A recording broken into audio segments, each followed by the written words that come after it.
All right, guys. So some news out of New York City in their mayor race, as it looks like Eric Adams is going to win the Democrat primary. Now, I've talked about this quite a bit because there was a little bit of a kerfuffle going on with the New York City Elections Board, as they had an error in counting the ballots like last week, I want to say, that really threw that race into chaos. Okay.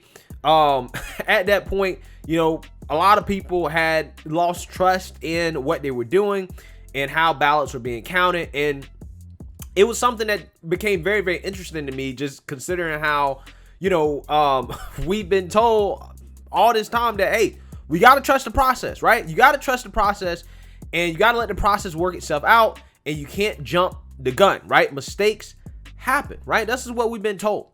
And it looks like they've worked that process out, as Eric Adams has won. Now, this is important, guys, because Eric Adams is supposed to be the law and order candidate, right? He's definitely closer to the center of the political spectrum than a lot of other candidates in the race, right? And with New York City having a lot of issues with crime, particularly gun violence, gang stuff, it seems that New Yorkers want somebody that's going to be tough on crime, right? They want somebody that's not going to be soft, right? This is honestly a direct blow to the defund the police movement. It really is. I mean, this guy was a former NYPD police officer, right? And the citizens electing him basically shows you kind of where the current Democrat Party is in regards to how they feel about defund the police in terms of the base. Put it that way, the base, how the voters actually feel.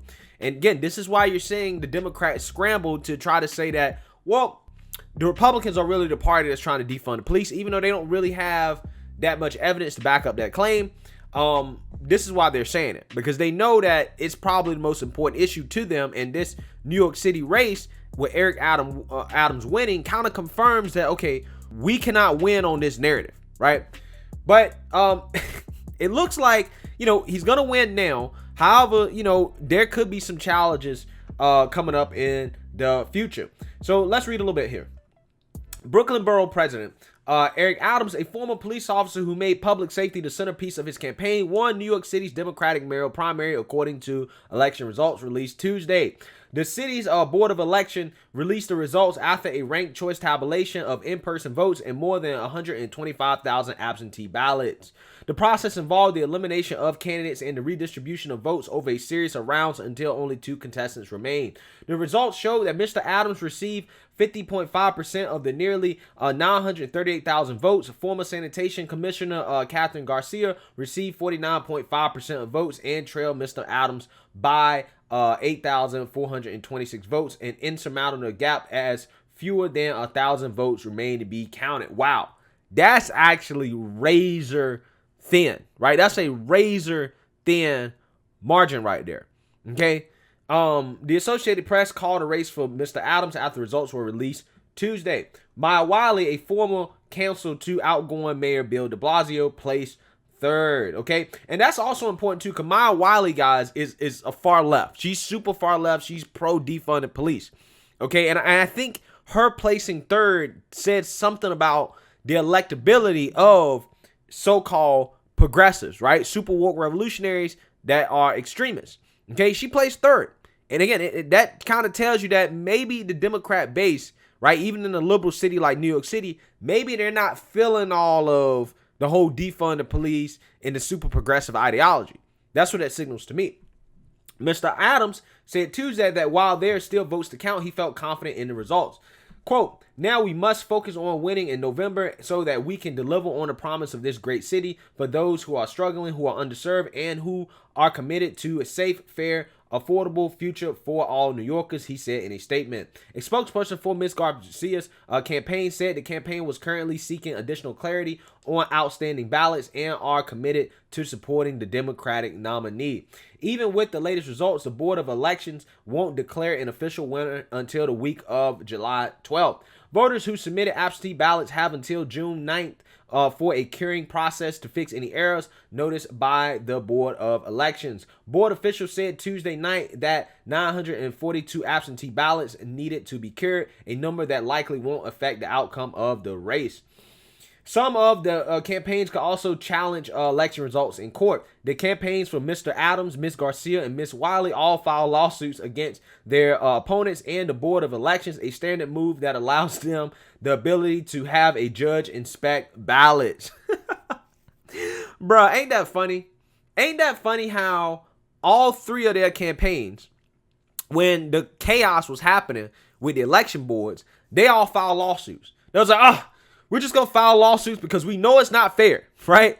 Because they might not necessarily be happy with the outcome. But we've been told that, wait, hold on. You're not supposed to do that. You're supposed to let the process play out. Okay, you're not supposed to try to go about challenging the election results. Okay, you're supposed to just let the process play out. But lo and behold, in a Democrat city like NYC, in a Democrat primary, these people, they're quick to want to try to challenge the results when they don't win. When we've been told that you're not supposed to do that, right? That's not okay. Okay. Are any one of these people, if they choose to challenge the results, are they going to be accused of trying to overthrow New York City? Right? We'll see. We'll see how the media covers this, but there could be some challenges that come up in the future. The mayor primary was held June 22nd, the first big tent of the city's new ranked choice voting system. Voters were allowed to list up to 5 candidates in preferential order. Curtis Silva, the founder of Guardian Angels, won the Republican mayoral primary. The winner of the Democratic mayoral primary is likely to prevail in the general election in the fall because Democrats outnumber Republicans by roughly 6-1. Mr. Adams would be the city's second black mayor.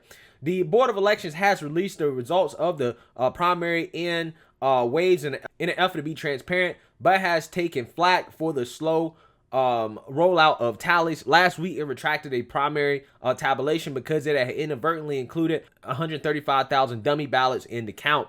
The county snafu prompted renewed calls to overhaul the board, which have been accused of mismanaging voter records in the past and overseeing elections that have led to long waits in the polls. Senate Majority Leader Andrew Stewart Cousins, a Democrat from Yonkers, called the situation a national embarrassment and said the Democrat-dominated chamber would hold hearings and seek to pass reform legislation as a result at the earliest opportunity. Other lawmakers have introduced bills that would completely overhaul the agency. Board Commissioner Michelle said that Tuesday meeting that the board staff have all worked hard during the primary and should be congratulated instead of criticized for last week's tallying error. Unfortunately, this happened and it was an error. Okay, so hold on now. Not only are some of these candidates thinking about challenging, right, the result, they're also trying to pass laws to overhaul the elections, right? Wait, hold on. I thought they told Republicans they can't pass election integrity laws. I thought that those was racist. I thought that any type of election laws, because you think that there are issues, I thought that wasn't allowed. I thought that was against the rules. I thought that was racist. Again, a prime example, guys, of how the Democrats don't have principles, right? It's rules for thee, not for me. Okay?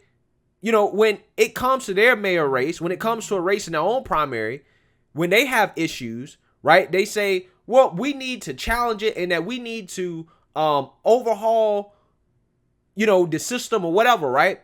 But Republicans can't make that argument. They can't say that. I just find it interesting how this is played out in the New York City mayor race. And I think it has exposed their hypocrisy because according to them, you're supposed to let the process play out. You're supposed to trust the process. You're supposed to trust the system, right? Let it play out and then you go from there. So I wonder if, there is a big challenge that's going to come up. I wonder if one of the candidates are going to be salty about this and how the Republicans can use this to point out the hypocrisy of the Democrats when it comes to this stuff. But we will see. Let me know what you guys think. Make sure you like, comment, and subscribe. Most importantly, share a Black conservative perspective. Peace.